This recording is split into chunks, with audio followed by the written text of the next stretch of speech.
அனைவருக்கும் இனிய வணக்கம் நண்பர்களே. இன்னைக்கு நம்ம உற்சாக நியூஸ் சேனல்ல நம்ம வீடியோல எதை பத்தி பார்க்க போறோம்னா, வருகின்ற சஷ்டி தினத்துல நீங்க முருகன் கோவிலுக்கு செல்பவர்களாக இருந்தீங்கன்னா பழனிமலை முருகனை இந்த ஒரு கோலத்துல தரிசித்து பாருங்க. இந்த கோலத்துல தரிசித்தா உங்களுக்கு என்ன விதமான பலன்கள் கிடைக்குன்னு தெரிஞ்சுக்கலாம். மேலும் பார்த்தீங்கன்னா பழனிமலை முருகனை நவவாசான சிலையால் செய்ததாக சொல்கிறாங்க. அதற்கான காரணம் என்னன்னு தெரிஞ்சுக்கொள்ள இந்த ஒரு பதிவை ஸ்கிப் பண்ணாமல் பாருங்கள்.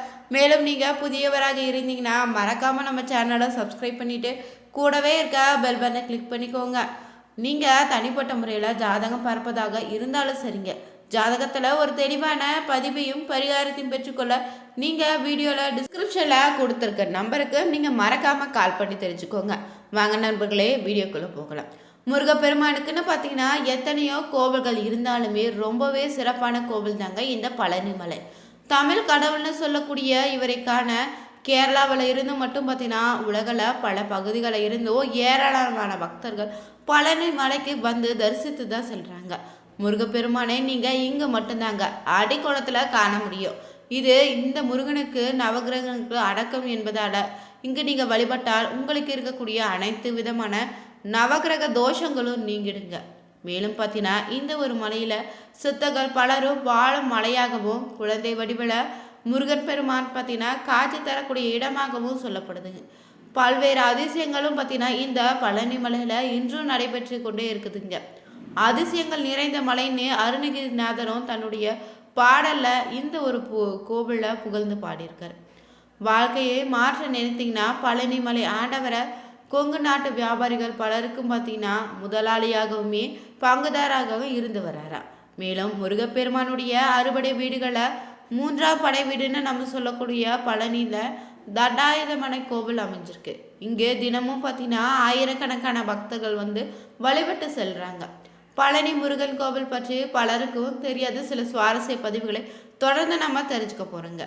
ஏன் இங்குள்ள முருகப்பெருமான் வந்து ஆணி ராஜ அலங்காரன்னு கோலத்தில் தரிசிக்கணும்னு சொல்கிறாங்க முதல்ல தெரிஞ்சுக்கோங்க. இருந்தாலும் ஒவ்வொரு அலங்காரமும் ஒரு குறிப்பிட்ட பிரச்சனையை தீர்க்க கூடியதாக இருப்பதாகவும் நம்புகிறோம். அப்படின்னா பழனி முருகனை எந்த கோலத்தில் நீங்கள் தரிசித்தா என்னென்ன பிரச்சனைகள் தீரும், யார் எந்த திருக்கோலத்தை தரிசனம் செய்ய வேண்டும்னு ஒவ்வொன்றா நம்ம தெரிஞ்சுக்கலாங்க. முருகப்பெருமானுடைய மூல விக்கிரகத்திற்கு இந்த கோவிலில் தினமுமே பார்த்தீங்கன்னா 4 விதமான பொருட்கள் மட்டுமே தான் அபிஷேகத்திற்கு பயன்படுத்துகிறாங்க. அது என்னென்னு பார்த்தீங்கன்னா நல்லெண்ணெய், பஞ்சாமிர்தம், சந்தனம், விபூதி மட்டும்தாங்க. இதெல்லாம் பார்த்தீங்கன்னா சந்தனமும் பன்னீரும் தவிர மற்ற எல்லாமே தண்டாதிமனுடைய சிரசில் வைத்து உடனடியாக அற்றிடுவாங்க. அதாவது அடி முதல் அடி வரைன்னு சொல்லக்கூடிய அபிஷேகம் வந்து மூல அபிஷேகமும் இந்த சந்தனமும் பன்னீருக்கு மட்டும்தாங்க. இதில் சிரசு விபூதின்னு பார்த்தீங்கன்னா போகசித்தர் உத்தரவால பக்தர்களுக்கு வழங்கப்பட்டு வருதுங்க. இது கிடைப்பது ரொம்பவே புண்ணியன்னு சொல்கிறாங்க. ஒரு நாளைக்கு பார்த்தீங்கன்னா இந்த ஒரு முருகன் கோவிலில் 6 முறை வந்து தண்டாயுதமணிக்காக அபிஷேகமும் அலங்காரங்களும் செய்யப்படுது. இதில் 5 முதல் 7 நிமிடத்துக்குள்ள அந்த அபிஷேகம் முடித்து விடுவாங்க. அபிஷேகம் முடிந்து அலங்காரம் செய்துட்டாங்களா பார்த்தீங்கன்னா பின்னர் மாலை சாற்றுவதோ பூக்களால் அர்ச்சனை செய்வதோ கிடையாதுங்க.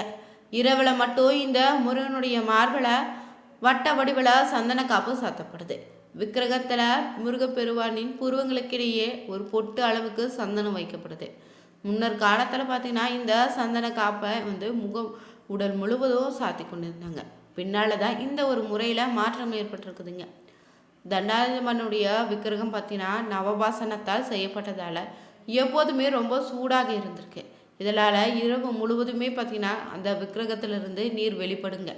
இந்த நீரை தாங்க நீங்கள் கோவிலுக்கு போனீங்கன்னா அபிஷேக தீர்த்தத்துடன் கலந்து காலை நடக்கக்கூடிய அபிஷேகம் நடக்கும்போது அங்கு நம்ம செல்லும்போது பக்தர்களுக்கு பிரசாதமாக விநியோகம் செய்கிறாங்க. தண்டாயுதமன சிலையை சுற்றியுமே பார்த்தீங்கன்னா எப்போதுமே ஒரு வித சுகந்த மனம் பரவி கொண்டே இருக்குங்க. தண்டாயுதமனுடைய சிலைக்கு இடது பக்கமாக நீங்கள் பார்த்தீங்கன்னா ஒரு சின்ன மரகத லிங்கமும் இருக்குது. தீப ஒளி இல்லாமல் இந்த லிங்கத்தை நாம் தரிசிக்க முடியாதான். பழனியில் மட்டும் 2 மரகத லிங்கம் இருப்பதாக சொல்கிறாங்க. ஒன்று முருக சன்னதிலையும் இன்னொன்று பார்த்தீங்கன்னா போகஸ் நதியின் மேலேயும் இருக்குதாங்க. இந்த 2மே பார்த்தீங்கன்னா போகர் வந்து பூஜை செய்வதாகவும் சொல்லப்படுதுங்க. மேலும் இந்த கோவிலில் ராஜ அலங்காரத்தில் தரிசிக்க வேண்டுமா, ஆடை கோலத்தில் முருகனை தரிசிக்க வேண்டுமான பல சந்தேகம் உங்களுக்கு இருக்குதா? அந்த சந்தேகத்திற்கான பதிவு தெளிவான ஒரு விடைதாங்க இந்த பதிவில் நம்ம தொடர்ந்து பார்க்குறோம். இதில் ஆடிக்கோலத்தில் முற்றிலும் தரிசிக்க கூடாதுன்னு பல பேர் நினைப்பீங்க. அது முற்றிலும் தவறுங்க. பழனி முருகனை நீங்கள் ஆடிக்கோலத்தில் தரிசித்தீங்கன்னா அளவில்லாத பல சிறப்புகள் உங்களுக்கு கிடைக்குமா. முற்றும் துறந்த தவநிலையான அலங்காரம் இல்லாத ஆடிக்கோலத்தில் பார்க்கும்போது உங்களுக்குள்ள ஒரு மெய்ஞானம் உண்டாகிடுங்க. முற்றும் துறந்தவர்கள் குடும்பத்தில் பல நிலைகளை கடந்தவர்கள் தான் பெரும்பாலும் இந்த ஒரு கோலத்தை தரிசிக்க விரும்புவாங்களாம். ஜோதிடத்தின்படி நீங்கள் பார்த்தீங்கன்னா செவ்வாய் கிரக அதிபதினு சொல்லக்கூடிய முருகப்பெருமான் இந்த கோவிலை ரொம்பவே சிறப்பாக ஆட்சி செய்கிறாரு. பழனி முருகன் பார்த்தீங்கன்னா ஞானக்காரங்கனாக விளங்கக்கூடியவருங்க. செவ்வாய் குருவும் கலக்கின்ற ஒரே தலம் இது மட்டும்தாங்க. வீரம் தைரியம் இதற்கெல்லாம் உரிய கிரகம் சொல்லுவோம் செவ்வாயும். மேலும் பார்த்தீங்கன்னா வீரமும் தைரியம் இருந்தாலே நம்ம எல்லாவற்றையும் உதறி தள்ளிட்டு இங்கு நிற்க முடிந்தது. ஆனால் உடனே நின்று குரு வந்து விடுவார். செவ்வாயாக வீர சேத்துடன் கிளம்பி குருவாக நிற்கிறார் இங்கே முருகப்பெருமான். செவ்வாயும் குருவின் அருள் பெற வேண்டும் நினைச்சிங்கன்னா பழனி முருகனை தரிசிப்பது ரொம்பவே நல்லதுங்க. உங்களுக்கு பார்த்தீங்கன்னா எந்த கோலத்தில் தரிசனத்தை என்ன பலன் கிடைக்குன்னு முதல்ல தெரிஞ்சுக்க போகிறோம்.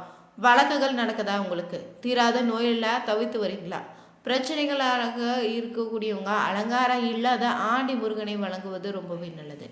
மன குழப்பம் அடைந்து இருப்பவங்களும் அவர்களுடைய இந்த ஆடிக்கோள தரிசனம் செய்வது ரொம்ப நல்லதாங்க. மனநிலையில் உங்களுக்கான நல்ல மாற்றம் ஏற்படுங்க. பேச இயலாதவங்களும் குறைபாடு கொண்டவங்கள்னு மன எழுச்சி மன உளைச்சலில் இருப்பவங்க ஆடிக்கோள முருகனை தரிசிப்பது ரொம்பவே நல்லதுங்க. இதனால் உங்களுக்கு ஒரு சாத்வீகமும் சமத்துவமான மனதுக்குள்ள ஒரு நிலை அமையும். பெண்ணிற்கு நீங்கள் கல்யாணம் முடிக்க போகிறீங்க, இல்லைன்னா பத்திரிக்கை அடித்து கும்பிட போவதாக இருந்தாலும் சரிங்க.